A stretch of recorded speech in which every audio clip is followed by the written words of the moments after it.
Woo. This is an episode, I'll tell you, I've been waiting, 2 years? I don't know. It seems like forever, but I really have been waiting forever to be able to record. And this is the September 2017 Star Trek update. And this is a special one. Why? Well, because Star Trek Discovery finally fucking aired. After it was supposed to originally air, wasn't it supposed to air in 2015? Or maybe it was 20. Yeah, I thought it was going to be like it was early 2016 that it was supposed to air, like January 2016. Then they pushed it back to May, and then they said, oh, fuck, push it all the way back a whole other year or so. I mean, it was just, it was supposed to be May of 2017, then whatever. However that all, took place. We've been waiting a good long while for this to come out. And the big question is, was it worth the wait? What, did this very troubled, because we've done other Star Trek updates in the past on Patreon for patrons only. And of course, thank you for being a patron. You are the only ones that are going to get this content. We've done them in the past, and we've said, wow, what a really, really troubled production that this has been, that Star Trek Discovery really has been. And it's true. And so, I was up until the last minute. I think it was just last week, just a few days before it finally aired on Sunday night, September 24th, which there's something to even say about that, where there was not tragedy, but where it was a clusterfuck. But I was saying I think it was the September live hangout, I said, look, I'm thinking this might suck. Like, this might be, in fact, I was like 90% of the way there, that this might be really bad. So again, was this all worth the wait? Well, I'll tell you straight out of the gate, I thought it was awesome. I thought that the two episodes that, if you had CBS All Access, that aired, that being Vulcan Hello was episode number 1, then episode number 2 was Battle in the Binary Stars. I thought they were absolutely tremendous. I mean, not perfect, but they were really, really enjoyable. And there's a whole lot to say about that, but I wanted to get that right out of the way for you, that, yeah, we're going to be reviewing something that turned out phenomenal. However, I have to point out also right out of the gate, I have to point out that what I saw, and I did get CBS All Access, for those who are wondering. I did pay for the commercial-free CBS All Access. I want to watch it now, and I don't want any fucking commercials. And I laid out the $10 to get that for this month. We'll see how things go. Well, I'm going to talk about CBS All Access more as we go through this episode. But bottom line, that's how I watched it. But I will say, also out of the gate, is that the two episodes that we saw were really a prologue for the real series. Like, what we watched on Sunday night, on Sunday, September 24th, it's related to the rest of the show. Of course, it gives us our introduction to the main character, which is Commander Michael Burnham. But at the same time, like, it's not a good judge of what the rest of the show is going to be like. You didn't even, just straight up, you didn't even get to see the Discovery. You didn't get to see the USS Discovery, which is the one thing. And now they did an after show. Okay, this is going to be tough to stay on track, but anyway, they did an after show, and they will continue to do an after show, which, by the way, may be available at what we call on Sovryn Tech the public library, if you know what I mean. Okay, a little qubit torrent run for. What am I talking about? Anyway, they do a show called After Trek.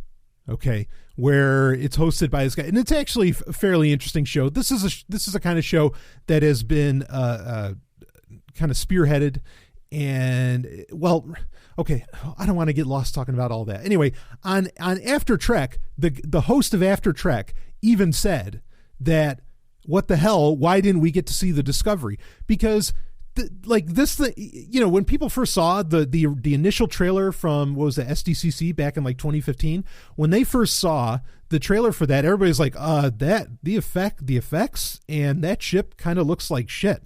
Now, the Discovery itself is based upon a design from what was known as Star Trek Phase 2, okay, which was this part of the rocky development, an equally rocky development, and it really was a rocky development for Star Trek the Motion Picture. In fact, there's a lot of parallels between the two, and we'll explore those as we go along. But I just want to say, look, one of the main things I really wanted to get out of this is can I finally fucking see the Discovery? And you don't really even, to even make the tease worse, you're like, well, if all of the other Star Trek shows, you at least get, almost all the other Star Trek shows, you barely got to see the NX-01 in the opening credits for, the opening credits and music for Enterprise. But I was like, all right, finally, at least in the opening credits, we'll get to see the Discovery. No, it's them drawing the Discovery. I'm of the opinion, okay? Again, this turned out, the 2 hours that, or however long it ended up chalking up to, that we saw, and there's no way to tell the exact, you can tell the exact time after you've watched it, but each episode is, some are longer, some are shorter. They've already made that very clear. Because of the nature that it's on a streaming service and it doesn't have to, play by the guidelines of being on, network television like CBS. I'm of the opinion that they are literally finishing up. They're still finishing effect shots on every single episode of the show. They're going to the last goddamn minute. This because show us the goddamn Discovery already. What if I've seen models. Models done by like Eagle Moss. Models as in ones that consumers can buy, not as in, because everything's CGI, or pretty much everything as far as I know is CGI, obviously, and we're going to talk about the CGI here too. But I am absolutely baffled that we have not gotten a full, what they would call in the industry, what they would call a beauty shot yet of the USS Discovery. That it is so weird that look, I've been alive. Okay, I was six years old when The Next Generation came out, but I can remember that time very, very well. And I've been there for ever since The Next Generation. I have been there for every premiere of every Star Trek show, and I was there with my pocket protector on and the whole thing. Okay, these were major events. These were parties when there was a new Star Trek series premiering, and I would go to either the grocery store or the bookstore, wherever it took. And usually at the time, especially in the 90s, Starlog, which used to be a major magazine, science fiction publication, Starlog would do a special issue for the release of a new Star Trek episode or a Star Trek show. And they would, Starlog would have this full thing that talks about the cast, that gives you shots from that gives you pictures from the first episode or what's coming up in the seasons. You would give you a breakdown, a lot of technicals about the starship that you're going to see and everything. I remember particularly the magazine that was released for Voyager. It was released months before, and you got full beauty shots. You got a full, almost like a whole technical breakdown of the USS Voyager. You're not getting anything about the Discovery, and even in the first 2 episodes, you don't get the fucking Discovery. You can't find it, and even in the opening credits, it's almost like they knew that the effect shots wouldn't be done, so they did a bullshit, opening scene, or not opening scene, opening credits that. And the colors of it, and some of all right. So real quick, let's talk about the theme music. All right, while we're here. Okay, so the opening credits, it's all drawing and everything, and they're totally going for a Game of Thrones aesthetic, and I find that fucking annoying. Even if I liked Game of Thrones, and I despise it, but even if I liked it, I would say, okay, no, you're playing it a little too close. Right there, that's rubbing it a little too, a little too close. Don't do that. Don't go making people think Star Trek is already greatness on its own. It doesn't fucking need to compare itself, and it doesn't need to try to be Game of Thrones. It's a fucking insult to humanity, frankly. Even, like I said, even if I loved Game of Thrones, because understand, are we going to get nudity? Are we going to get a ton of sex in this show? We're probably going to get less of that than what was available. I could be wrong, but then what was available in Enterprise? Because with Enterprise, they tried to make that show sexy, which I approved of. I thought that was great that they were trying to do that. And that was on network television. Fuck the fact that it's, this is on a streaming service. There's no rules, but they're still playing by them, and the producers have already admitted to it. Anyway, the music, the opening theme, I feel like it's very understated, and it's not bad, but it's not great. And, you know, so I personally, I liked Russell Watson's rendition that he did of Diane Warren's, Where My Heart Will Take Me for the beginning of Star Trek Enterprise. Like, I thought it was fairly epic enough. Now, when they went to that bullshit where they started adding in the banjos in season 3 and season 4 of Enterprise, okay, that was horrendous. Like, I can't listen to that. It's so terrible. But, you know, initially I was like, yeah, okay, well, I get it. This works. And Enterprise had a goal of trying to reach they were trying to reach everybody that wasn't a Star Trek fan at the time. And Discovery, I can get where they're trying to reach people. But look, if you're trying to get people from, you know, if you're trying to get Game of Thrones fans with the bullshit that you're doing, because there's even notes, there's even like some deep, I'm guessing cello notes that sound very much like, what is it, Ramin Ajwandi or something. I'm trying to think of the guy's name, but he also does the music for Westworld. They're very much, it sounds like they're really trying to copy exactly what or some of the notes that he hits that are well known for Game of Thrones. And I find the whole damn thing insulting. You know, that's it's so obvious that that's what they're doing. It'd be fine if that's just no, that's just what we're thinking. It's just, you know, it's what worked for us. But no, it's very understated. In fact, the whole intro sequence, a lot of it, I mean, it's showing off the technology and all that. There's not like women or anything, but it sort of feels like a James Bond opening at the same time. As much as it feels like a Game of Thrones opening, it kind of feels James Bondish. Not that I mind that so much, but it I don't know. I don't like it. I don't like it. I know some critics have said that it was cool. No, I don't. It's the most un-Star Trek thing of the whole goddamn thing. And the theme song, I mean, there's not enough punch. If you have a whole opening sequence like that, get people excited for it. There's no excitement to be had in that music. Again, I'm not saying it's bad. And I'm not saying I dislike it. I actually rather like it. I'm just saying that it's not Star Trek. You know, and it's not hitting like Star Trek should, even though they put in the nice little cues of the original series, you know, of Alexander Courage's little din, din, you know, everything, you know, from the original series, and even some Jerry Goldsmith in there too. And great, good. You know, I'm glad that those little hints are there, but they're just hints, and the rest of it is again just so understated. It just feels off. And a lot of the cues, I felt like. The score, the music overall, let's talk about this. The music overall that's, you know, being used throughout the episodes really sounds like Michael Giacchino's work. As far as I know, it's not, but it really sounds a lot more like the Kelvin timeline kind of music from the J.J. Abrams movies. So, I mean, there's even hints of, which credit to Michael Giacchino for being able to create a very successful and very enjoyable new Star Trek theme, which he did with the J.J. Abrams movies and the Kelvin timeline.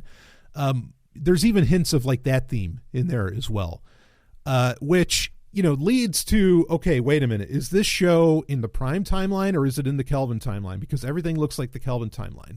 Well, the good news I can tell you, and I mean, actually I wouldn't have cared either way, but the good news I can tell you is that this is firmly in the Prime timeline. Some people were even thinking, is this some kind of third timeline? No, not at all. And I have the documents. I have the proof, that can bring that point to fore.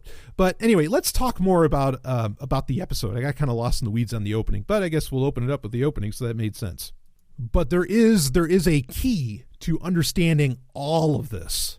And that key, I'll tell you right now, we'll talk about it after we talk about the 2 episodes.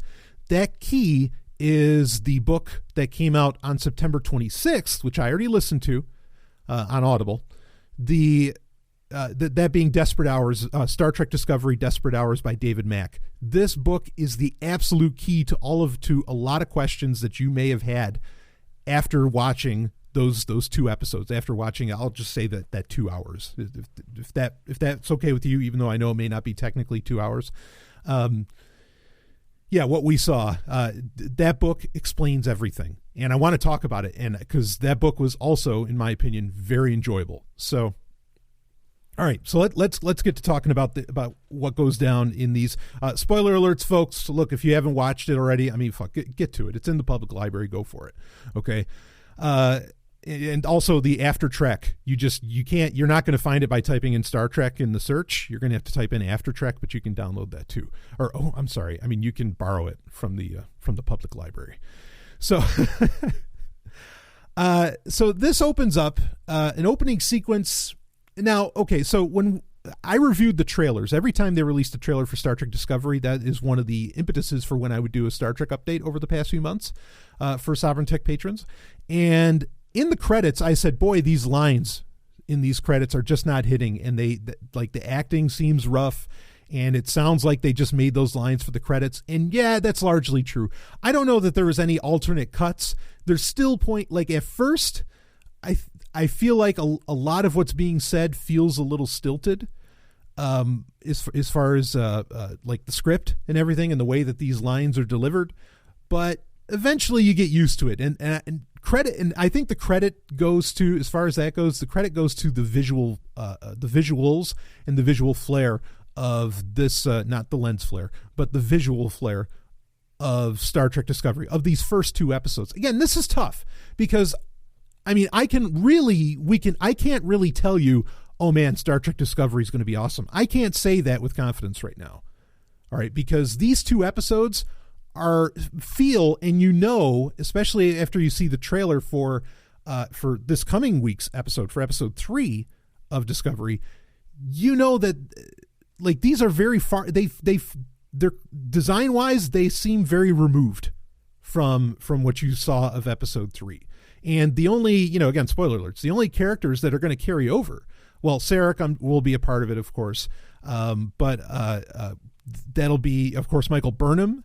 And then Lieutenant Saru, who that's the Kelpian guy, the one that looks very weird and is part of this not predatory race, but the opposite of a predatory race. I guess what he would call a prey race, which is an interesting idea. Maybe we'll talk about that a little bit more, as we break this down. But again, everything I'm about to tell you, I mean, next week or this coming Sunday, things could be completely different. Like this show could fucking nosedive on episode 3.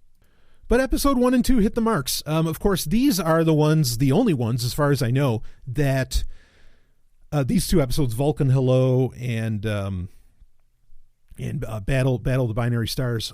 These are the only 2 that were actually written by Brian Fuller, who was originally brought on, who is Star Trek alumni, definitely a guy from Star Trek's glory days, who left the production for varying reasons, because, I mean, the claim is he went off to go do, to take American Gods to the next level with Spike. But who knows what the reality is there. Anyway, these 2 episodes he penned pretty much. And so, it's not a shock that these are really that good because Brian Fuller delivers the goods. But again, that just lends to, well, we don't know how the rest of the season's going to be. And they said even in that After Trek show that they are still producing. They are still filming and everything. The expanded episodes, not expanded as in there's episodes that are longer, but CBS ordered more episodes for the first season. It's not just going to be 13 episodes. I think it's going to be 16 or 17. So, they're still working on this. They're still, after a fashion, they're still figuring this shit out. The production is just so nuts.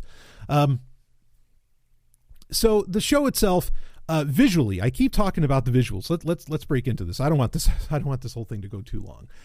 The visuals this is without a doubt the most beautiful Star Trek ever.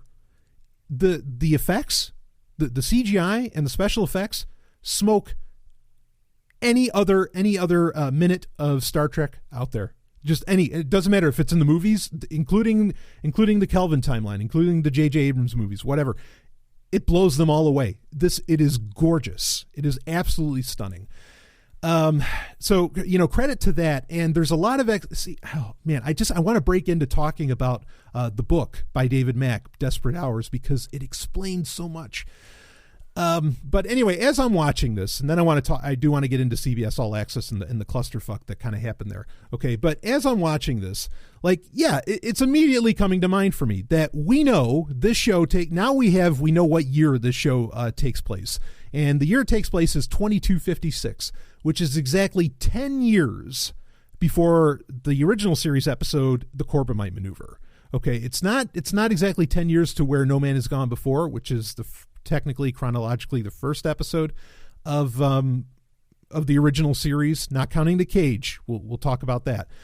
But so it's like 10 years before before what you experience with the Corbomite maneuver. So now we have it, because that would be in 2266. I think Kirk technically takes command of the Enterprise in 2255, and so, or 2265, and then the bulk of what you know in Star Trek takes place in 2266, which kind of makes sense because that's when Star Trek really started airing, was in 1966. So you just play off of that year. So this is 2256. It is 10 years before Kirk takes command of the Enterprise. We were, myself, I was like, wait, is it 10 years before Kirk's born, or, what the fuck's the deal here? Okay. But now we know it's 2256, which is 2 years after what happens in the cage with Captain Pike, which is in 2254 when they do the mission to Talos 4.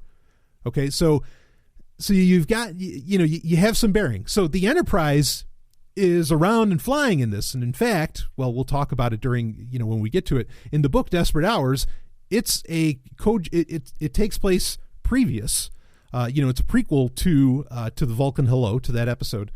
But it has to do with an adventure of the USS Shenzhou and the USS Enterprise. Woo! Yeah, exactly. But we'll break more into that. So I guess the first thing, and it opens, the show opens right up. Like I said, visually it's stunning, be it what Starfleet has or the Klingons. And that's what the show opens up with, is the Klingons. And the Klingons, yep, very different. They kind of make it clear that they're sort of playing off. I mean, and this is kind of interesting where they're copying Enterprise. And there's a lot of hints of the show Enterprise, which I'm glad about, because pay respect to that fucking shit. Even J.J. Abrams paid respect to that in his Kelvin time, his alternate timeline movies. Okay. But good. They pay respect to that. But it reminds me very much, you're getting a similar storyline to what you would find out in season 4 and kind of what you're experiencing throughout all 4 seasons of Enterprise, where you find out that the Vulcans have kind of lost their way. They've lost the original writings of Surak. And so but then in season 4, they find, right. They work with T'Pring, and she finds, and, T'Pol and Archer, and they find, they find the original writings of Surak, and then the Vulcans kind of end up being the Vulcans that we experience at the time of Discovery, quite frankly, in the 23rd century as compared to the 22nd century, which is where Enterprise takes place. So the Klingons are going through the same thing, where now, like, there's this new prophet named T'Kuvma who, was being played up as a major character. Guess what? Spoiler alert, he dies. in Battle of the Binary Stars, he dies. And but T'Kuvma claims to be this prophet who, is bringing back the original faith of Kahless, the light of Kahless and all this stuff. Kahless the Unforgettable, who is this very, obviously very famous Klingon. Kind of it's the Klingon version of Surak. It's like their Jesus Christ, of course, a violent one. But anyway, so you're getting that similar thing where you find out that the Klingons have kind of lost their way. And that this guy T'Kuvma is trying to get together. I think they say there's 24 houses of Klingons, saying that there's these different Klingons. So the Klingons are getting explained in that there's not just like one brand of Klingon. There's a bunch of different types of Klingons out there.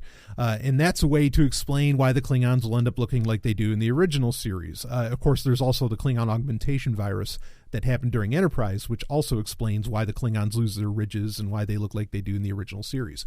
But anyway, it explains kind of the styles of the uniforms. I mean, I think that this is okay. Now, obviously, this is another attempt at being very Game of Thrones. They're trying to be like the Dothraki?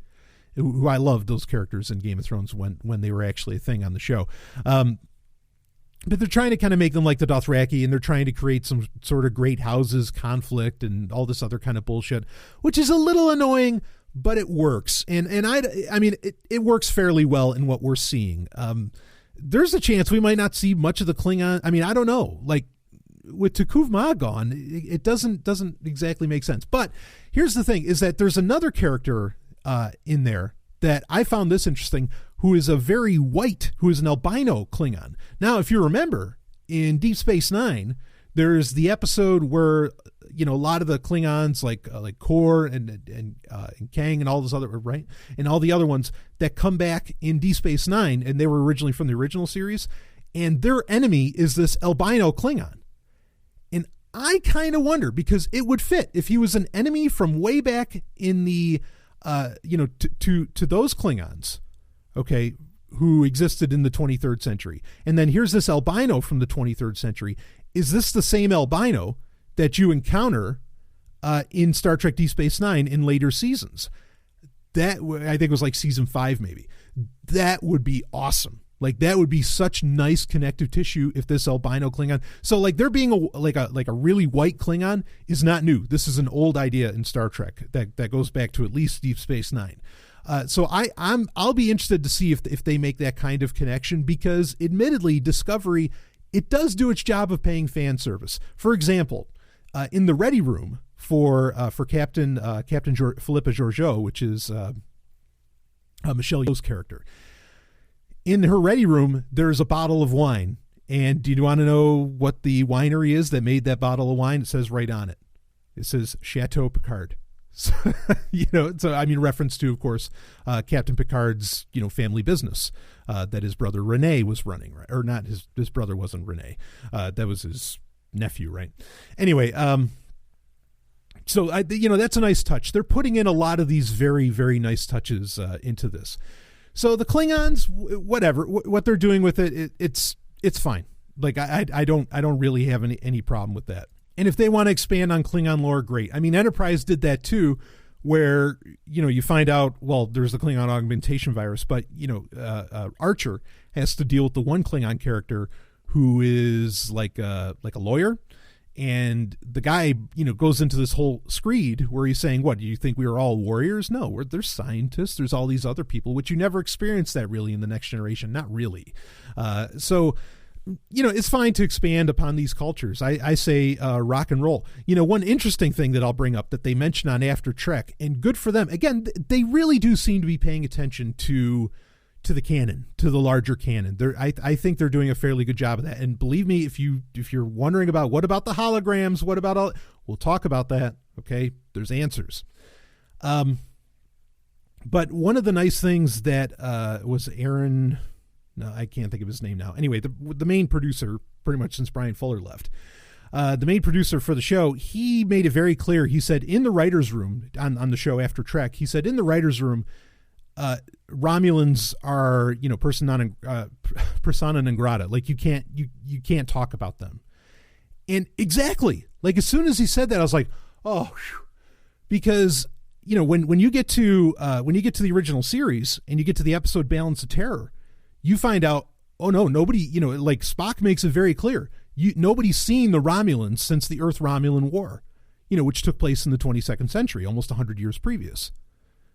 So yeah, no, you can't talk about the Romulans. Like, I mean, maybe they could be something behind the scenes, but if they're not dealing with the Romulans, good. We don't ever need to see them in Discovery, and that's fine. And that makes their appearance in the original series all the more epic. With Mark Leonard, of course, who also played Sarek, playing the Romulan commander of that cloaked bird of prey. It is the cloaking device. I mean, like the fact that the Klingons can cloak and everything of this, I mean, that was the thing, too, that existed with Enterprise, which, of course, took place in the almost 100 years to the day, which was in the 2150s, as compared to the 2250s that Discovery is taking place in. The cloaking devices, like it's supposed to be a really wild and big deal when you see it in the original series in the episode Balance of Terror for the first time. And the fact that the Klingons have them and are using them so much in Discovery kind of cheapens that, but whatever. I'll give them that. That's fine, because cloaking devices are such a, they're so part and parcel of what the Klingons do. Then okay, let them have it. So anyway, I guess let's get into the story overall. The story is very, very passable. I mean, the story's fine. A lot of the one of the problems is that the crew of the Shenzhou, Michael Burnham, Captain Georgiou, and Saru, they feel like they just met. Like the actors didn't seem very comfortable in each other's skins, or being near each other's skins. And that's a little bit of a problem, because it's made very clear from the first few seconds of Vulcan Hello, the first episode, that Michael Burnham had been serving under, Captain Georgiou for like 7 years. But they don't act like they've been together for some odd 7 years. Now, when I first watched the episode, it came off really weird that, wait a minute, she served for 7 years. This is a trusted person. Captain Georgiou wants to recommend Michael Burnham for the captaincy of another ship. And yet, there's the big turn that happens which is actually pretty cool, that Michael Burnham can do a Vulcan nerve pinch or neck pinch, whatever you want to call it. Vulcan death grip. It's had a bunch of different names. Anyway, it's really cool that she can do that, but she does it to her captain, and it's like, whoa! It's like, wow, this just kind of came out of nowhere. How the hell do are you able to do that? Of course, you find out that Michael Burnham was sort of adopted by Sarek and Amanda, who are the parents of the legendary Mr. Spock, and there's when you read, again, it comes back to this book, Desperate Hours. The book Desperate Hours fucking explains pretty much everything that I had a problem with while I was watching this show. And like, it explains that, oh no, Michael Burnham will do this a lot. And in fact, Captain Georgiou, because the book Desperate Hours, so I guess we just kind of have to break into it, because otherwise I'm going to complain about things that now make sense to me. Okay. In the book Desperate Hours, a lot of it, or kind of one of the initial premises of it, is that Captain Georgiou needs a new first officer, and she's choosing between Lieutenant Saru, the Kelpian, and at the time Lieutenant Michael Burnham. And she ends up choosing. Spoiler alerts. It's not really a spoiler. That she's the first officer, and from watching Vulcan Hello, but. She becomes the first officer, and Captain Georgiou says, I want a first officer that will tell me to fuck off, pretty much. Like that's the gist of what Captain Georgiou says. And so now it doesn't seem so crazy, right? That when that happens, even though the acting still kind of comes off rough, again, the stunning visuals of the show really saved any awkwardness that was happening otherwise between the characters, and I think that there was plenty of it. And by the way, if you're wondering about Sarek, I still think that the actor playing him and the performance is pretty shitty. That part's a little off, even though it was fitting in all right with everything that was going on. It didn't kill the story. I just noticed, and I'm like, yeah, you're not Mark Leonard. Like, you're not even close, and you're not doing as good a job as the guy who was playing Sarek in the Kelvin timeline movies. So anyway, that was weird watching it. Also, the one of the problems I had was the fact that they were barely using view screens, which is kind of a staple of Star Trek, are view screens. And it's one of the ways, it's like one of the hallmarks of how you experience Star Trek and the Star Trek universe overall is really through the view screen. And so for them to introduce the holograms where you had literally say like an admiral or a captain from another ship would just appear as an entire three-dimensional hologram that could walk around and interact, not like press buttons, but could walk around and interact on another bridge, was jarring. Admittedly, that was very, very jarring. But again, there's all explanations for this, which we'll get into. So overall, the storyline for the two episodes, Vulcan Hello, and even though where that term Vulcan Hello comes from, and it's the idea that when the Vulcans first encountered the Klingons, eventually they found out that they had to do a show of strength, and so what they would do is whenever they'd encounter a Klingon ship, they'd just start shooting it. That sort of felt not very Vulcan. Though granted, it could be explained away in that those first encounters were probably before, like I mentioned earlier, how in Enterprise you find out that they lost the teachings of Surak, that maybe that was the Vulcans refinding these lost teachings of Surak, because now Vulcans are well known for pretty much being pacifists. Not that they don't have weapons or things like this. I mean, they have their own forms of martial arts. They have all that shit, right? It's just that you don't, like, generally they would never ever shoot first.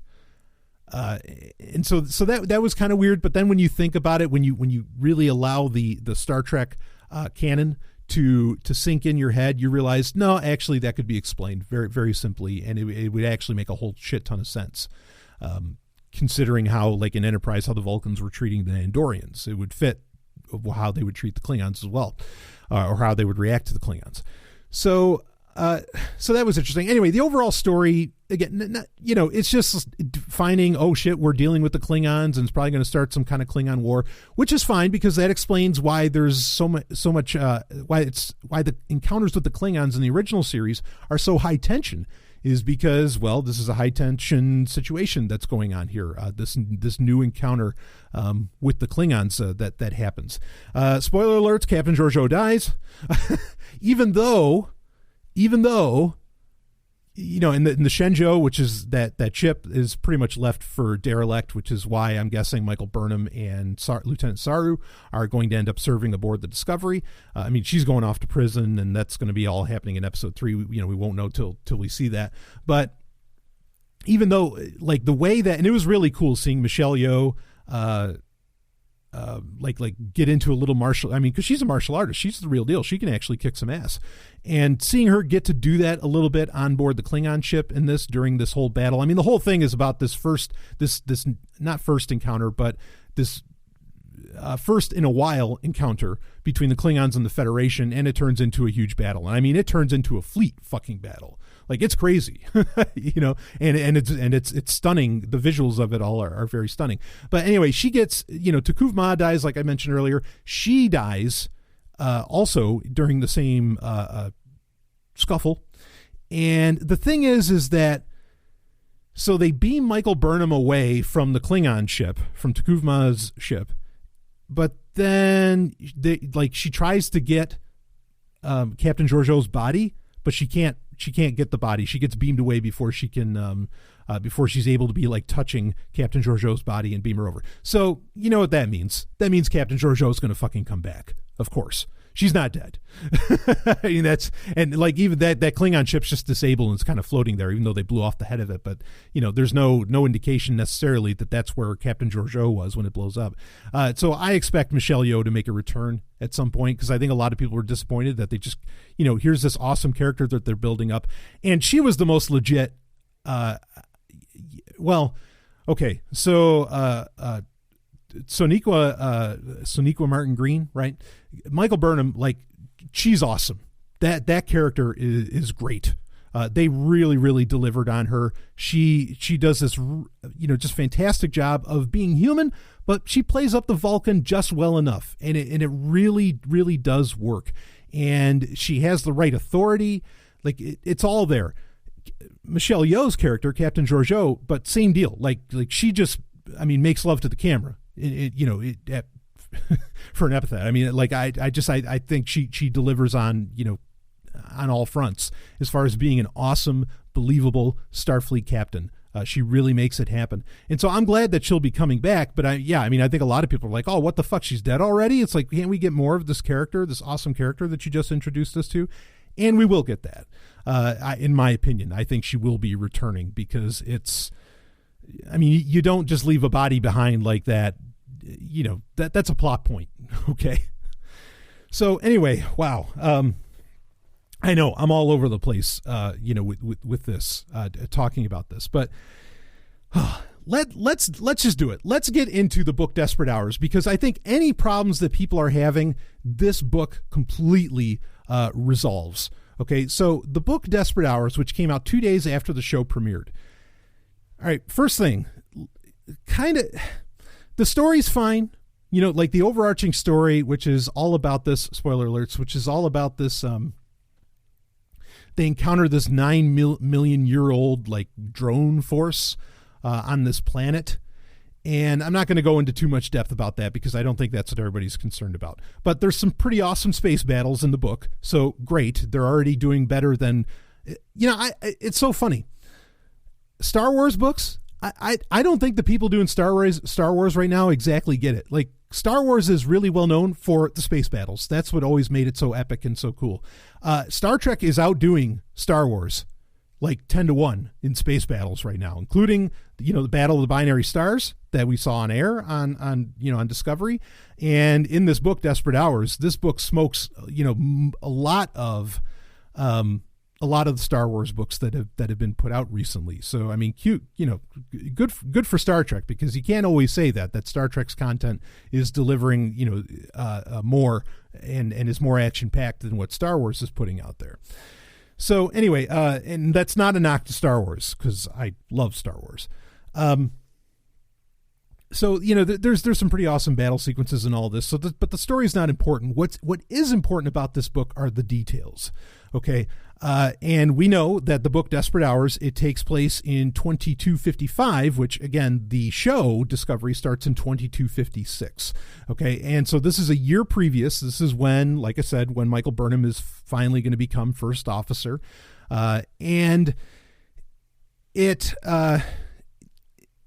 does. I mean, one of the nice things about the book is it shows Michael Burnham's character as being so insubordinate, like she's just constantly rebelling and all that. And so again, that makes everything that happens in the 2 hours we saw of Discovery so far, it suddenly makes a lot more sense. Okay. Also, the kind of the antagonism between Lieutenant Saru and Commander Burnham now makes a lot more sense, because you find out that Saru doesn't like the fact that she, it was in this book, it's kind of a tie, or it's a decision being made between, is Lieutenant Saru going to be Captain Georgiou's first officer, or is it going to be, Michael Burnham? And he's a little bitter about the fact that, Michael Burnham gets chosen very early on in the book. And so, suddenly that interaction makes sense that you're seeing on the TV screen. Probably the best part of this, though. So this, in fact, I said this in recent, either in a Star Trek update or maybe in a Q&A or somewhere I said this, I know, is that it'll be a lost opportunity if they don't bring on the Enterprise, Captain Pike and Spock and everybody into this show. Like, they really, it's the same time frame. Let's have them, because Captain Pike is such a respected character, even though you get so little of him. And the Enterprise is out there and all that. And the amazing thing that this book does, and this really is an amazing feat, the amazing thing that Desperate Hours does is it explains the visual discrepancy between the original series and what you're seeing in Discovery. And it does a damn good job of explaining that discrepancy. The number one discrepancy, in my opinion, when I was watching, like, the phasers look fine, all this stuff looks fine, and it all pays proper homage to everything that's in the original series, okay? And the two things, though, that kind of stand out, I think, for a lot of people are, well, so first off, and this is established in Vulcan Hello, that the Shenzhou is a very old ship, which is cool, because visually it looks like, it looks more like the NX-01 Enterprise from 100 years previous than it looks like a Constitution class. This book spends a ton of time explaining just how wildly advanced the Constitution class ships, which is what the original Enterprise is, and NCC 1701, just how wildly advanced the original Enterprise is. And that kind of makes it work, even though it's still, when I was listening to it / reading it, it still kind of fucked with my head, because I'm picturing, maybe it's just like the way the camera, the quality of the cameras compared to the 1960s to today. But yeah, David Mack just did yeoman's work, pun intended, just did the yeoman's work of explaining why does the original series look so crazily different than everything you're seeing on Discovery. In fact, I might put the link in the show notes if I remember. TrekCore, which TrekCore.com is my favorite Star Trek news site. They got an interview with David Mack, the author of Desperate Hours, and he explains a lot, and he explains actually a lot about this book. But he gets into, in fact, here I'll read right from the interview that he did. He says the differences in technology posed a different hurdle.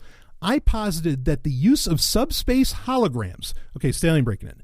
The subspace holograms where, like, these people just appear in the middle of your ready room or wherever. Why wasn't that shit in the original series? He explains why. The use of subspace holograms had fallen out of favor by the time the Enterprise was built, because the holograms were bandwidth hogs and subspace channels are on subspace channels and prone to encryption flaws.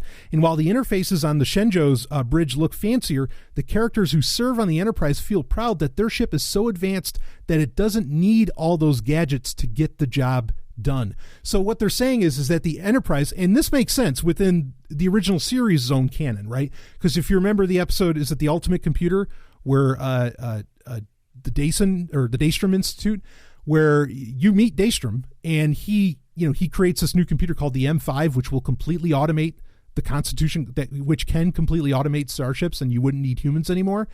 So what David Mack is hinting at, and in many ways, plain saying, is that you don't need all of that shit that is on the bridge of the Shenzhou anymore, because starships are now so advanced and so automated. They're like using, I don't know. In fact, I think in the Ultimate Computer, they tell you the name of the computer that the Enterprise runs that I can't remember, but they're using, a predecessor to the M5, which the M5 is just close to, is pretty much close to AI.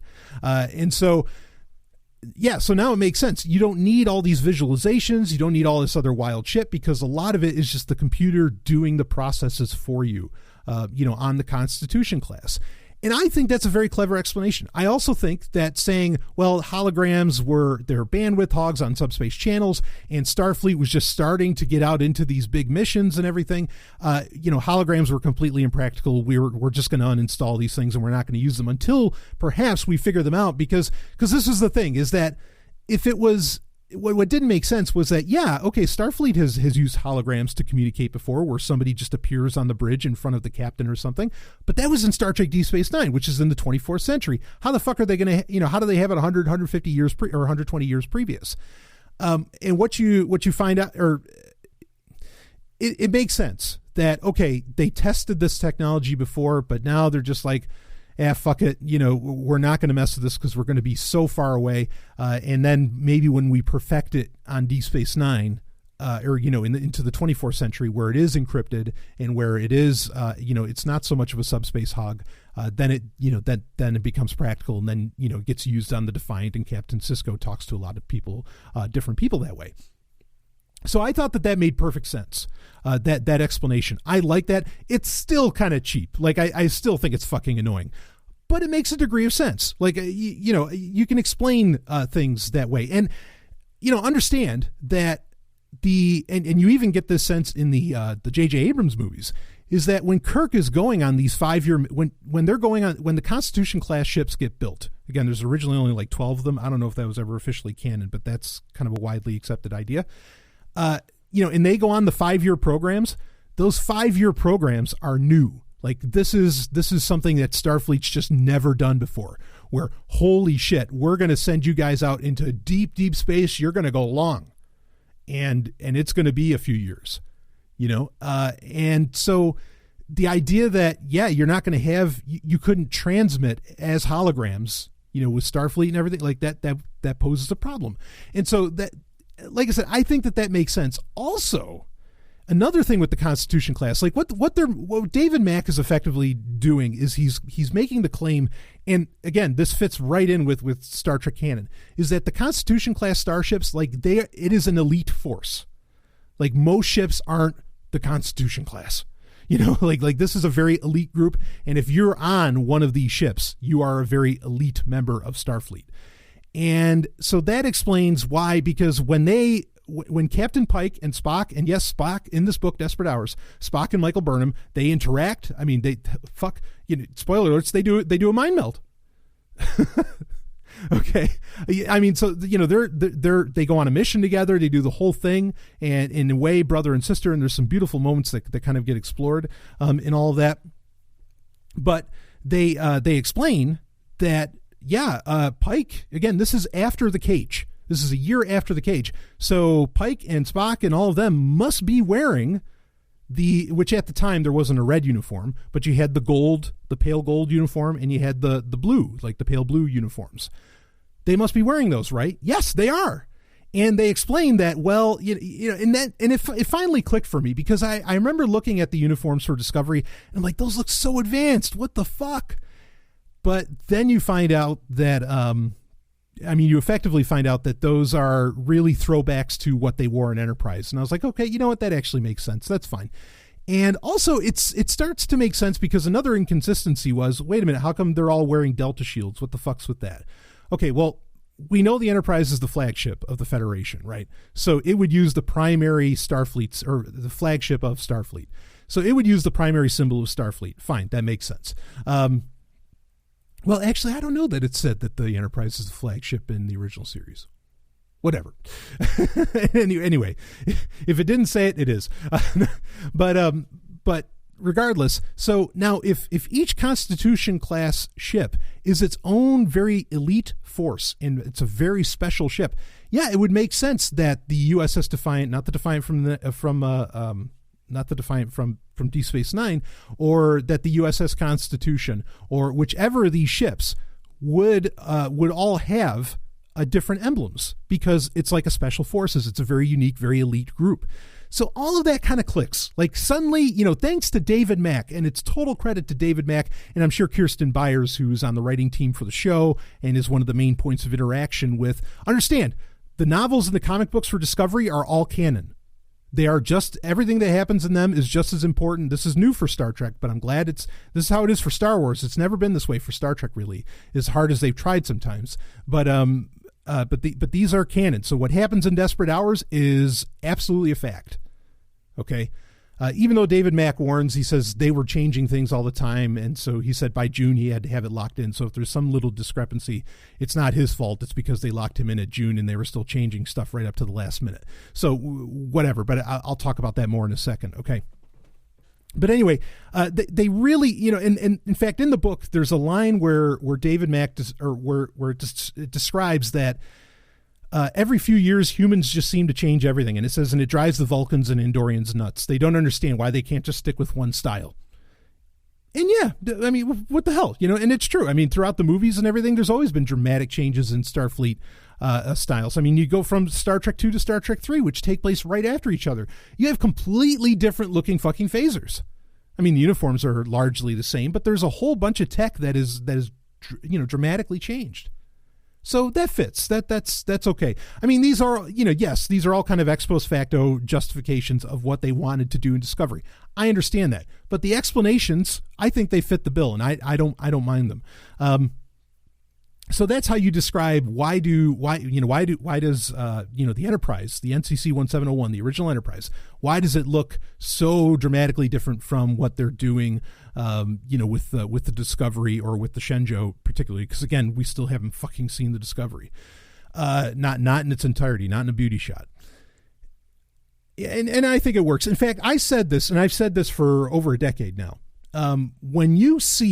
When you watch an Enterprise, the show Enterprise, in the fourth season, my favorite episode, In a Mirror Darkly, it's a two-parter. When you watch that, and when you go from being aboard the Enterprise at the NX-01 that is so advanced, or looks so advanced compared to what you would see in the original series, a funny mental trick happens, at least it happened to me, is that when they go aboard the Constitution class USS Defiant, again, not the Defiant from Deep Space Nine, the Defiant from the original series, from the episode The Tholian Web, when they go from that, and I've mentioned this many times before, when they go from being aboard the NX-01 to the Defiant, to the Constitution class Defiant, it's amazing how crazily advanced the Constitution class really does look, even though it's using set designs from the 60s, from the 1960s. And I think that bit of mental trickery would still work if they end up having to do this. If there's a point where where the Discovery or whatever starship ends up encountering, say, another Constitution class, which I think they should. I think they should absolutely still, even though it's done in the book, and I'm glad that they got that out of the way quick. Because it establishes this book establishes Discovery as being firmly in the Prime timeline. Because there's explanation. I'm going to go over some of the other stuff that's in it. Okay. But I think it would, even though we got it early, where we got to see the Enterprise and Discovery, the Discovery crew, the Discovery universe, whatever, encountering each other, I still want to see it on the screen. It still needs to happen on the screen. And, I don't know how exactly they want to pull that off. I think personally, I wouldn't I don't think they'd put the money down. I wouldn't mind if they tried to do some visual effects like they did with Tarkin and Leia in Star Wars Rogue One, where they made it look young, and it's Nimoy's face, as well as like it's Jeffrey Hunter as Captain Pike. I think that would be fantastic. So anyway, for me, I have to admit that the best thing about Desperate Hours, I mean, the great job that it does explaining that, oh yes, Discovery and the original series, both of those levels of presentation and technology absolutely coexist. Again, and it makes it clear in the book that most people in Starfleet wear the uniforms that you see, everybody wearing aboard the Shenzhou.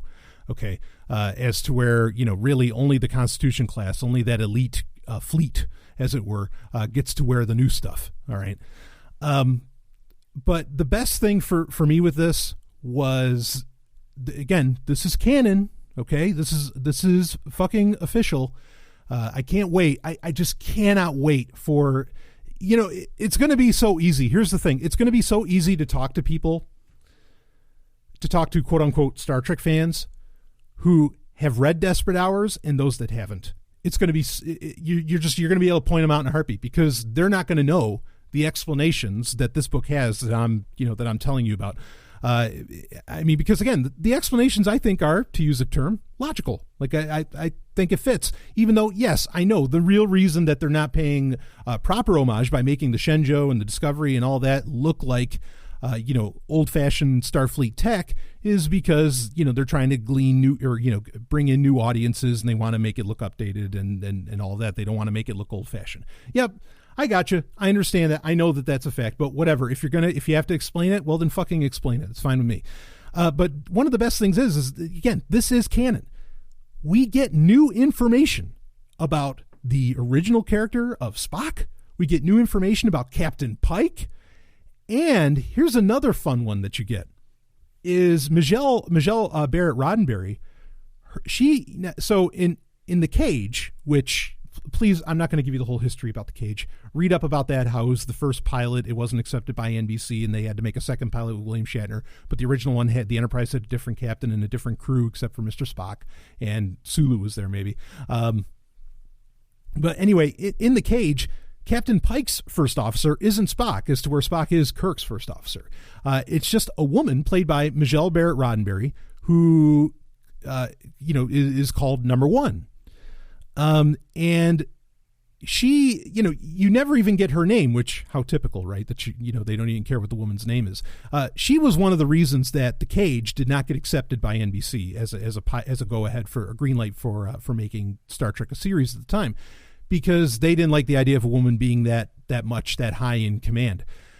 So you never find out a whole ton about her. Now, about this character of Number One, who comes off as almost a cold, like Michelle Barrett Roddenberry, who would go on to play Nurse Chapel as well as Loxana Troy and be the voice of the computer in general, and of course be Gene Roddenberry's wife later on.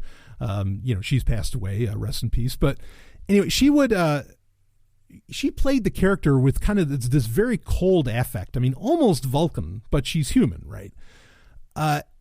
And one of the best explanations for her was there's a great book series which are not canon, unfortunately, even though I think they still could be, because they sort of did what it is. It's Peter David's Star Trek New Frontier, which is kind of its own little series that takes place in its own little area of space, which is very much what Star Trek Discovery is doing, where it's like, oh, we're in a very different area of space that you've never seen before in Star Trek.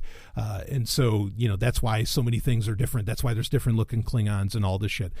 Peter David had the brilliant idea that, well, if I make this in a far off reaches of space that Starfleet usually doesn't go to, and the New Frontier books take place in the 24th century, with Captain Calhoun. Is fantastic.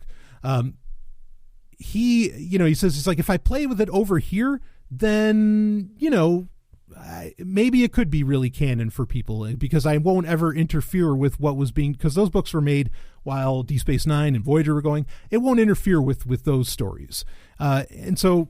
Yeah, I mean, I thought that was a great idea on Peter David's part. But there's a point where he still brings in, like, a lot of these forgotten characters that, like Robin Leffler from one of my favorite episodes of The Next Generation, that being The Game, and some others are all, like, they actually also Commander Shelby from Best of Both Worlds. She's also in it. He gets a lot of these, either one-off characters or minor characters or whatever, and sort of brings them in.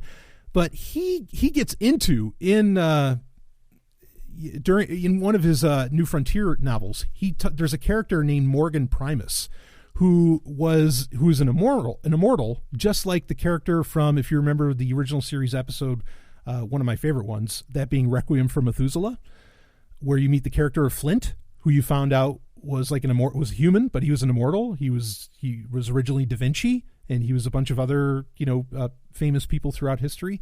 You find out that this Morgan Primus, who is actually the mother of the character of Robin Leffler, was number one. And so this character of number one, I don't know if they're going to play off of that in the official canon at any point, but I thought that was a really, really cool idea, that Robin Leffler's mom was an immortal that was the number one from The Cage that served under Captain Pike and was played by Michelle Roddenberry. I thought that was such a really cool idea. But anyway, in this book, you get some explanation of who in the hell she is, which I thought was a nice thing to fix, a nice problem to fix in Star Trek, because we don't need nameless women in Star Trek at all.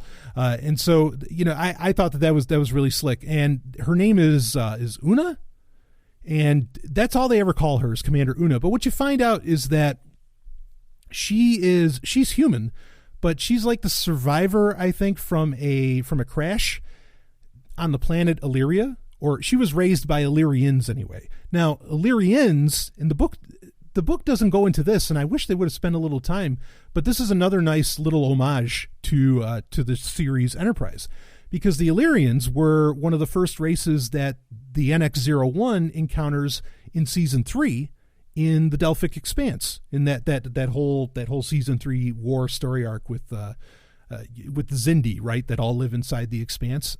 They meet the Illyrians in that. They're the ones that they steal the warp, not warp core, but I forget exactly what they stole from them, but something to power the warp engines. And so she was raised by Illyrians, and that explains, according to the book, they describe Illyrians as mentally disciplined, pacifist by nature, vegetarian, and it's encountered by, she's encountered by Lieutenant Saru. She kind of goes on a mission with Lieutenant Saru, who's a Kelpian, who again is that prey species, as where they develop Kelpians, according to Discovery, which it's a new race, and which is fine. Pretty much every major Star Trek, or every Star Trek show, a new show has, new series, I should say, has introduced some new species, usually like in Enterprise, you have Dr. Phlox, right? So anyway, so the Kelpians, the deal with them is that on where they evolved, the planet that they evolved on, they were not the top of the food chain. They were part of the food chain. And so they were a prey species. So they're kind of very fearful, and they lack a certain predatory nature that, through the eyes of Lieutenant Saru, he claims like everybody else has. But interestingly, when he encounters Commander Una, he says she doesn't have that. And you find out it's because, she's human, but she was raised by the Illyrians. And so she has this very different, she has this different nature about her. She even has like an empathy and a compassion, and just sort of, which is interesting because I don't think empathy and compassion is what you would have considered based on Michelle Roddenberry's performance in The Cage. But I get what they're saying, is that just that she, she's very direct. She's very different from other human beings because she was raised by another species. Similarly to the character of Michael Burnham, frankly, who is raised by, Vulcans, who's raised by Sarika and Amanda. Speaking of that, her being raised by the Vulcans, throughout the entire book, this is another nice touch. Throughout the entire book, she keeps talking about wanting to serve aboard the USS Intrepid. Eventually, they do explain why she wants to serve aboard the Intrepid. The reason is that, now you got to know your original series history from this. The Intrepid is a ship that we know, and no spoiler alerts, if you haven't watched the original series of Star Trek yet, I don't know what to do for you. Okay. The Changeling, the episode The Changeling with Nomad. Remember the probe Nomad? I am Nomad. And Nomad in that destroys the USS Intrepid, right? And at least I'm fairly certain that's the episode where that happens. Yeah. And the USS Intrepid, they say on that, was like a ship of 400 Vulcans. It was a completely Vulcan crew. And so they want to serve, Michael Burnham, who was raised by Vulcans, wants to serve on board a ship that's all Vulcans. But that's a very, very small reference. The USS Intrepid is only brought up once in the original series, and it gets destroyed. Yeah. I think I thought that was a really, really nice reference, to bring in. Though actually, you know what? It was mentioned in other episodes, and it wasn't the Changeling. Sorry, why was I thinking that? It wasn't. It was the immunity syndrome. It wasn't Nomad that destroyed the Intrepid. It was that giant space amoeba that did the deed with the Intrepid. But anyway, that's a really deep cut. And David Mack's a great author, great fan, obviously, and he can bring that in. But anyway, yeah, so the Intrepid, not widely known, but it was a Constitution-class starship, one that you end up knowing exactly what happens to it. But regardless, I thought that was, getting to find out more about Commander Una, and also just being able to experience Pike, even though Pike's kind of a dick in this, like not in a cool or good way or anything like that. Like he's just, I'm going to follow orders. I'm going to do what I have to. In fact, one of the orders that gets passed down is General Order 24, which is another deep cut from the original series. That's from A Taste of Armageddon, where Kirk orders General Order 24 while he's on the planet, which General Order 24 is for a Constitution-class starship to, destroy everything on the fucking planet, to just devastate whatever, to devastate a planet pretty much. So that was cool. And I think it kind of makes sense that Pike would be a little more, I'm going to follow the orders even if people end up getting hurt, because if Pike follows if he had followed General Order 24 in Desperate Hours, he would end up killing a ton of humans. But he was going to follow the orders anyway. And that's probably because, well, last time he didn't follow orders. Like he didn't follow, what was it, like General Order 1 or whatever in the cage, which means that was after the fact. Never mind. Forget my point. I was going to say, because there's General Order 1, which you find out in the episode Court Martial, which actually also mentions the USS Intrepid, which that probably explains why David Mack knew about the Intrepid. Anyway, but in that, General Order 1 is you don't go to, and it's the only death penalty left on the books, is that you don't go to Talos 4. And I was going to say that, well, if you're not supposed to go to Talos 4, and Pike did anyway, but they make that order after the Pike goes there, so blah, blah. Sorry. Anyway, you're getting my real-time thoughts here. So, but yeah, I was there's nothing wrong with how they portrayed Pike necessarily. It just didn't feel like what I always expected Pike to be like, based upon his performance in the cage. But whatever, it was fine. Yeah. So, because again, that is really something. We have new canon adventures of Pike, Spock, the Enterprise, and now we know Commander Una. And I dig what they're doing with Commander Una here and like the whole Illyrian thing. I want to find out more about that. There's a lot of these minor species in Star Trek that, like the Deltans, the Betazoids aren't exactly a minor species, but you don't always find out a whole ton about them other than they go to their marriages or their weddings nude. But yeah, I always want to find out more about these races, and especially like the ones from the first season of The Next Generation, because it seems like Gene Roddenberry was just trying to turn every planet into a sex planet, and I am so fucking on board with that. You have no idea. Like the Rysans and from Risa, which you get to experience a little bit of that in Enterprise, if you remember. A lot of those minor races I always like hearing about. And that was, again, talk about a deep cut, the Illyrians. Shit, one episode of Enterprise in season 3. Nice touch. The other thing that you get out of this book is you get more of an explanation of what happens in the 2 hours we've seen so far of Star Trek Discovery, where what is this like, what is this mental echo or like psychic echo that Michael Burnham has of Sarek? Like Sarek's like a part of her consciousness or something, which harkens back to The Next Generation, which is something similar that happens with with Picard. Now, here is where there's a genuine canonicity problem, okay? Because Spock, well, anyway, it explains how that's there, because Michael Burnham has kind of a flashback that explains how really, like, through a mind meld is how she was rescued by, I mean, you kind of see this in the 2 episodes from Discovery so far, but where Sarek kind of saves her life, through a mind meld, and does so by, like, leaving kind of a psychic echo of Sarek himself inside of her. In the 2-parter episode from The Next Generation, Unification, okay, you have where Spock wants to touch Picard's, wants to mind meld with Picard, because Picard, for a while, did this deep mind meld with Sarek when Sarek was going nuts, right? A couple seasons previous. And I'm pretty sure Spock says something to the effect of, I never got to meld or experience my father in this way, or something like that. And, because Picard offers it, says, you can touch him through me, which is very homoerotic, I must say, but it's all kinds of weird. But I mean, no, it's fine. I'm just cracking a joke. But Spock mind melds with Michael Burnham in Desperate Hours, who has the psychic echo, and they even talk about it, that there is a psychic echo of Sarek there. So Spock would have experienced Sarek the same way he did through Picard through Michael Burnham. So there's a little bit of canon trouble, but it does explain, in so doing, he understands, like, he sees where, like, Amanda freaks out over the potential death, which is what Sarek saves Michael Burnham from as a younger person, where she freaks out about Michael dying.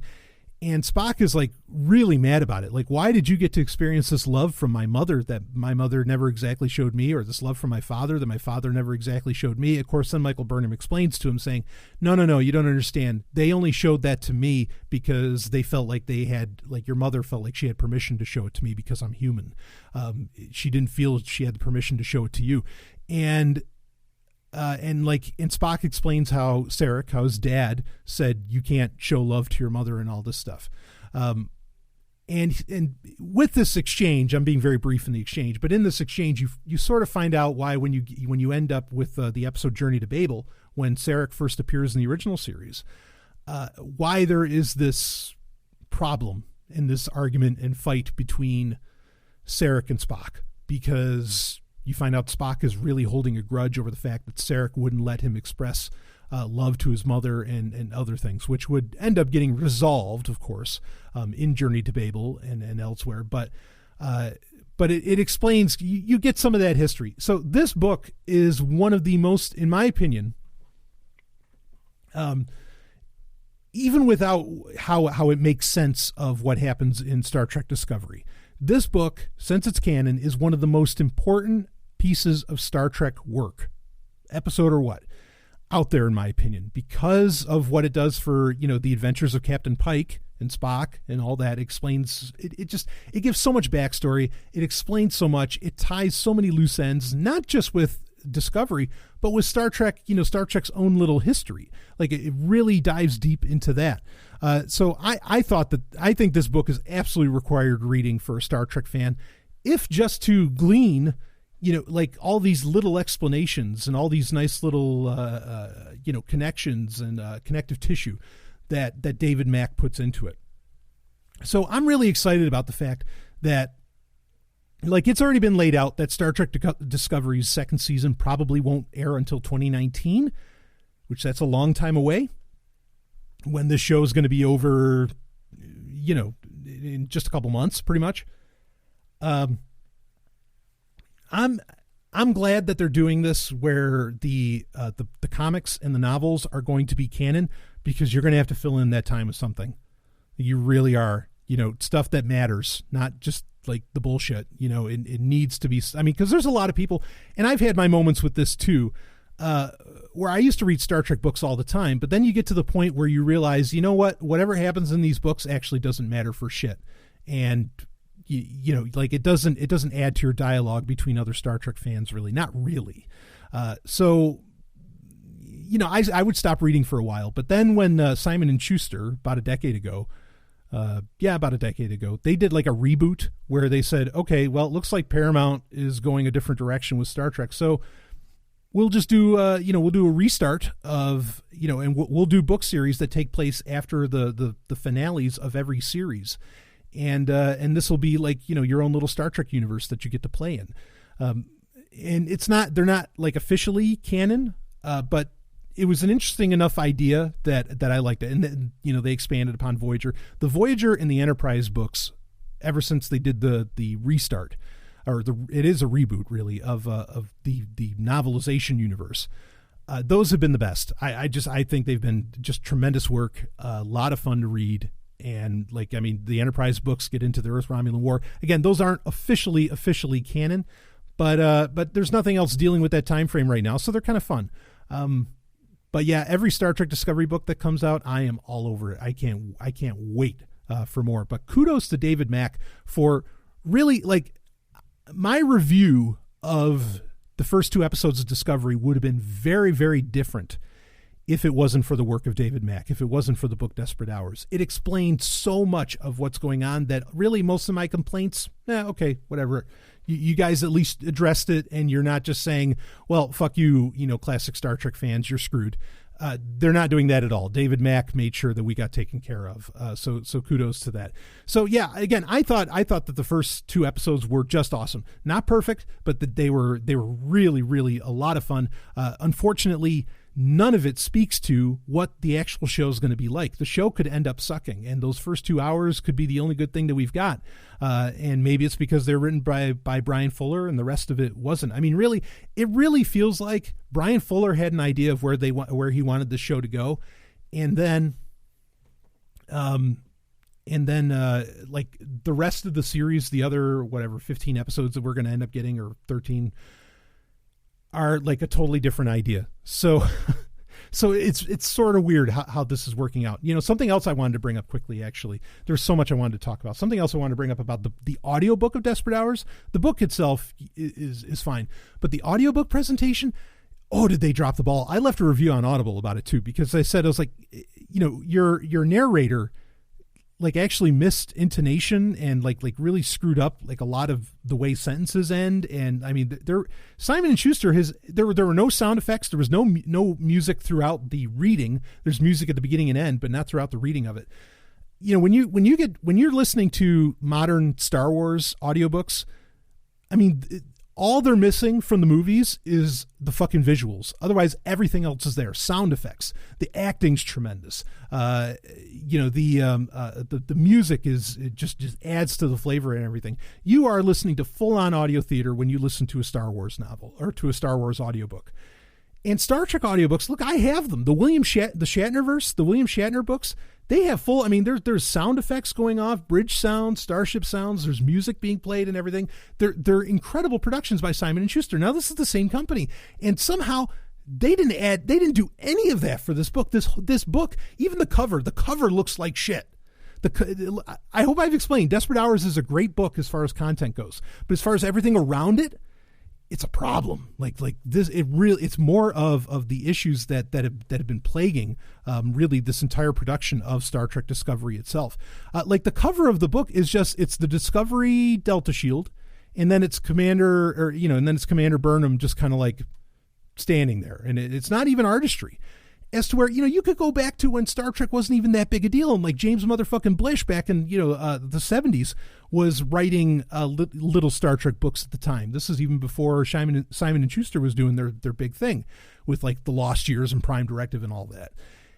And I mean, you had the most tremendous artistry on the cover of those. What the fuck happened? Like, I mean, look at the cover to this book. It looks so... I mean, I know independent book covers that I made my own book cover and it's better than their book cover. Like, it is a terrible holy crap. They dropped the ball. I mean, the production level just sucked. I mean, the book, the story, all of that is fine. It's great. Okay. But the production level around it, rough stuff. And David Mack in the interview, again, if I remember to link to it in the show notes, but you can find it on TrekCore. In the interview, he kind of hints at the fact that all of this was very rushed. Everything was rush. He had to change so many things while he was writing it. It was a really, really, really ugly production process. Now, we're probably going to end up going to about an hour and a half here. And I am going to cover some of this again, admittedly, in the Sovryn Tech Prime episode this week. So just a heads up on that. But let's talk about CBS All Access. So that Sunday, September 24th. Okay, I ordered it. Whatever. I made sure that I had it in advance, and I'll probably talk a little bit about CBS All Access on the Sovryn Tech Prime episode too. But let's get into this before we wrap up. I ordered it. I had it all set. And on Sunday, the 24th, when the show is supposed to air, it's supposed to air at 8:30. First off, if you already have the streaming service, I mean, fuck, come on. All right, it's the 24th. It's supposed to premiere. Let us watch the goddamn show. CBS All Access, it's not going to be available to watch until 8:30 every week, even though it's a streaming service. This is where usually like Netflix, even though eventually Netflix is going to do this too. You just wait and see. They're already splitting seasons in half for a lot of their major shows, and Amazon Prime's doing the same thing. So this complaint is going to be true, I think, for all of the streaming services across the board, because they're finding out that people are forgetting about shows in between production times, because production times can take years. So I think it's only a matter of time before Netflix and Amazon Prime or Amazon Video, whatever, before they start doing weekly episodes as well, and they don't release entire seasons at once. That is dying. It's already dying because they're, like I said, they're already splitting seasons in half, like The Tick, and there's some other shows that there's a show that Netflix has done that too as well. And really, at the end of the day, it's what they did to Voltron on Netflix, even though they said that, oh no, it's season 3 and season 4. No, you split season 3 in half. So anyway, that this is going to be a thing. Okay. So, but I still think that that's kind of bullcrap, that like or bullshit, that you can't just watch it on that day at any given time. You really have to wait until 8:30 so everybody can watch it. And I understand why they're doing it. It's because everybody's going to spoil the shit on Twitter, and they want everybody to be able to jump on it at the same time. And they have the live show of After Trek that they want people to get involved in. And you can interact with it live. That is something they are recording live that airs after you have the opportunity to watch. And I don't know if they're going to say that After Trek is normally going to be on at 10 or something, because it aired at 11. Of course, that's because you could watch 2 episodes on CBS All Access. The first episode you could only watch on CBS. The second episode you had to have CBS All Access for, or you had to download it from the public library or borrow it. Sorry. Which those were up pretty fast, by the way. Anyway, so the funny thing that happened on the 24th was that because of fucking football, it was backed up from 8:30. And look, understand, I was planning this out. Like, I was really planning this out. Like Stephanie and I, we ordered our dinner at a specific time so we could be sitting down eating Thai food, okay, like right at, something that looked the closest to gach, and eating that right at 8:30. And I had to wait a little while. We had to wait a little while because they didn't start airing. They said, okay, no, we got it. Sorry, there's a delay. We're not going to be able to air it until 8:48, I think it was. And I even tweeted it at CBS. I was just like, are you serious? It's even late on release day. We've already been waiting years. What the goddamn hell? And all because of football and 60 Minutes. It was just so mind-numbingly stupid. It wouldn't have been as stupid if on CBS All Access, okay, well, yeah, it's going to be delayed on CBS, but that's because it's network television. But hey, you people are ponying up the money. Okay, you're ponying up $10 a month for this shit. We'll make sure you get to watch it at 8:30. Oh, no. Nope. Sorry, you got to wait just like everybody else. It wouldn't even air on CBS All Access until 8:48. Now, this will not be a problem going forward, of course, because it's not going to actually air on CBS, at least not right now. But I just thought that was dumb. I was like, wow, that is really stupid. And, I kept refreshing. So I have on the TV that Stephanie and I have, it has Roku built into it. So you can install the CBS All Access channel right onto the Roku. I didn't have to watch it on my computer or anything. And I did that. And like, I kept refreshing. And it took about like 3, 4, 5 minutes before the episode was available to start watching on CBS All Access, but it was playing live at 8:48. It started right on the money, on CBS proper, on, over the air, network television or cable, whatever. And I had to, so what I did was I was like, all right, fine. We'll watch it live, and because with CBS All Access, you can actually watch a live CBS feed for your local area. So we'll watch the local feed and we'll get started. And I said, if, once it goes to commercial on CBS Live, then we'll see if finally they made it available on CBS All Access to where we could watch it without commercials. Cause I didn't want to fucking sit through commercials. Commercials are just mind numbing.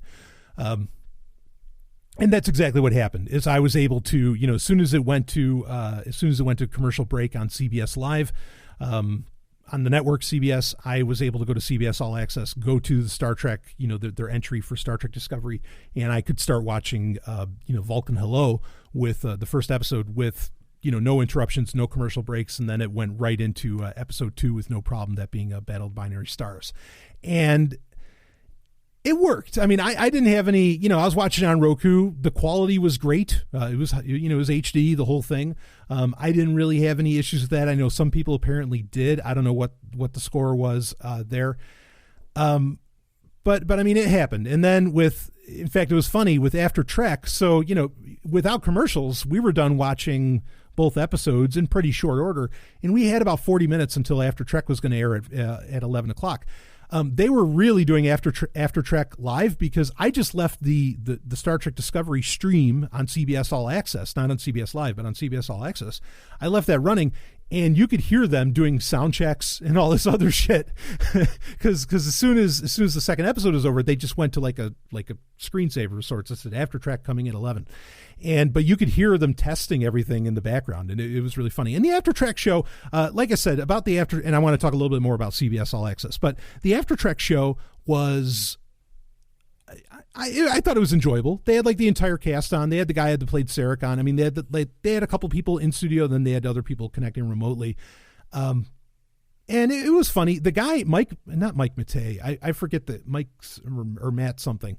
Anyway, the guy who's the host, he was funny.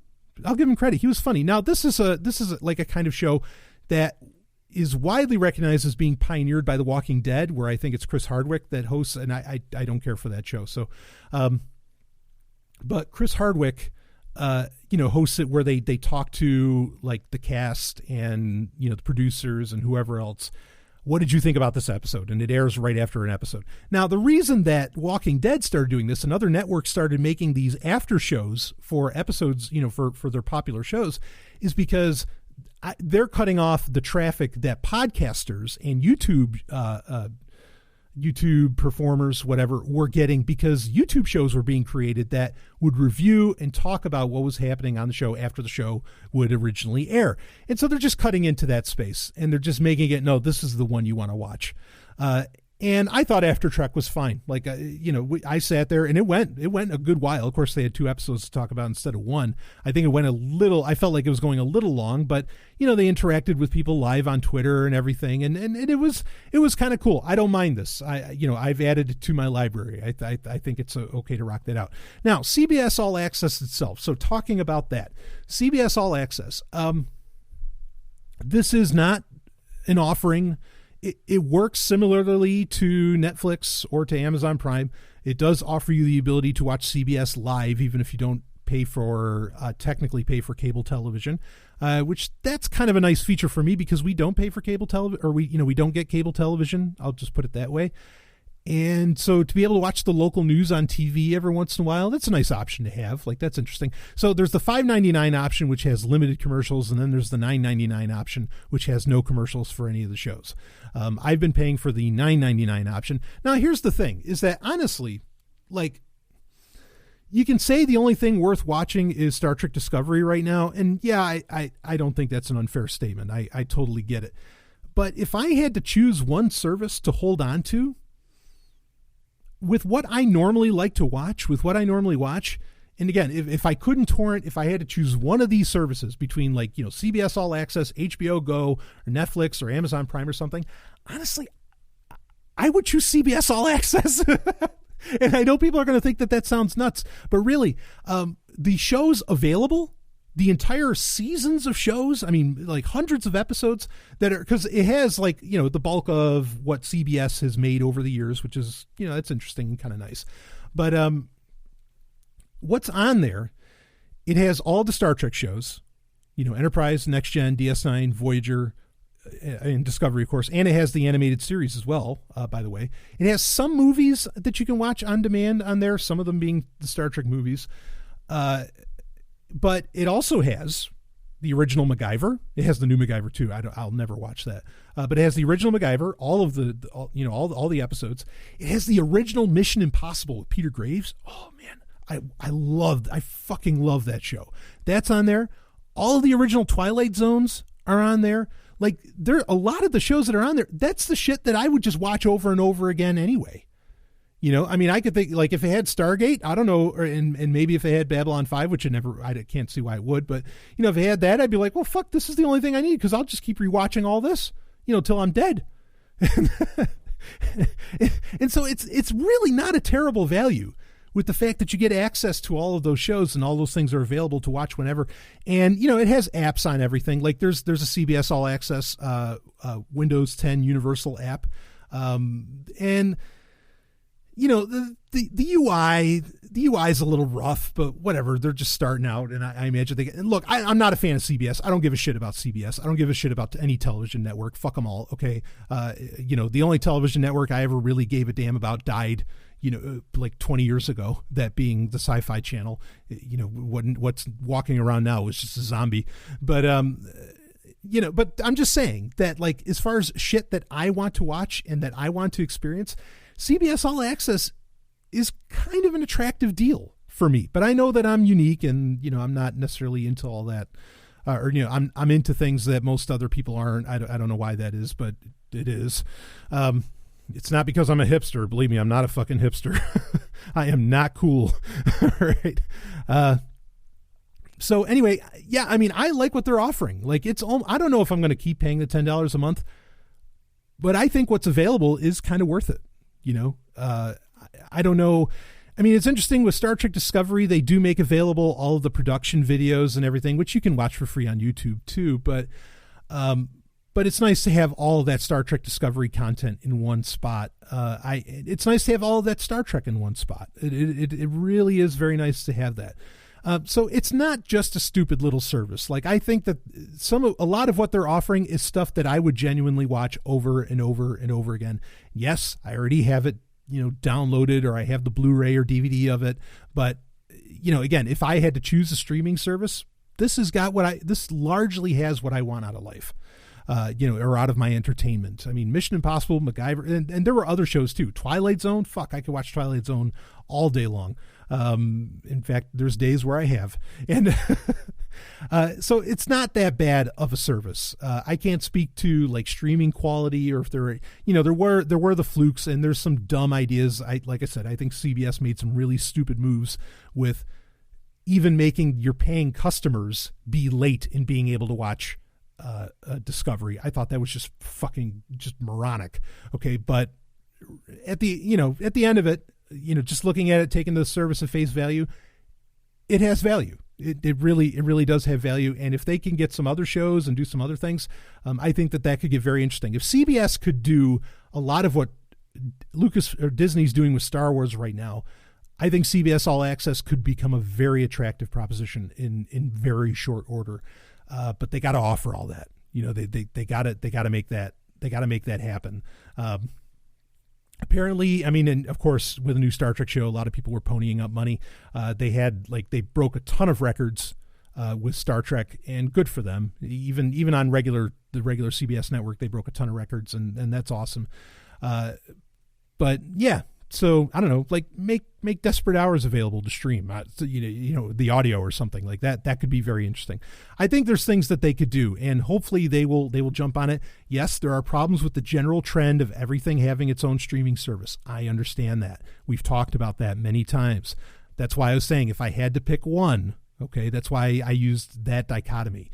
But anyway, so yeah, Star Trek Discovery, it's off to a good start, but this might be a false start. You know, it might be something that is like, it's a fluke that it was good at first, or not a fluke. It's because of Brian Fuller, and then afterwards everybody, you know, wrecked it.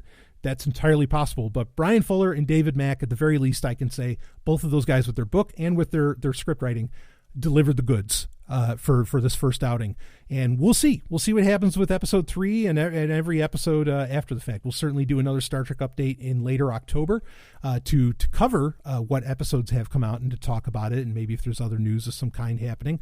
I do expect to hear very soon about Star Trek 4, that being a movie in the Kelvin timeline. I hope Justin Lin comes back for that, and of course the cast are all willing to do it. Chris Pine, Zachary Quinto, and whatever.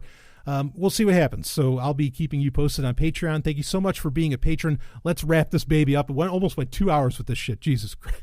Great Satan. All right. I will see you on the other side, and still got more Patreon content coming for you this week. Can you believe it? September's almost over, but it ain't over yet.